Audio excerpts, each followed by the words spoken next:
banyarwandakazi, namwe rubyiruko rwaje hazaza nimunega amatwi mwumva. Niko ese wari uzi ko hari ikintu wageraho utatunutse?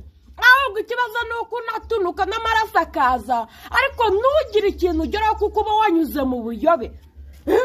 Nta soni kuki abana b'ubu umuntu abahana muvayo? Mwagiye mugira ibitekerezo. Ubu muhuza ntabwo twabatekerezeho. Ikigo Umuhuza Business Center nitwabatekerejeho, ntabwo tubigisha gukora amafarini, amakeke, isambusa, amapiza, amahambaga, ugasohoka ujya kwigisha abandi. Geography hanyuma se gukora amasabune n'amavuta y'ubwoko bwose si poromosiyo? Mwagiye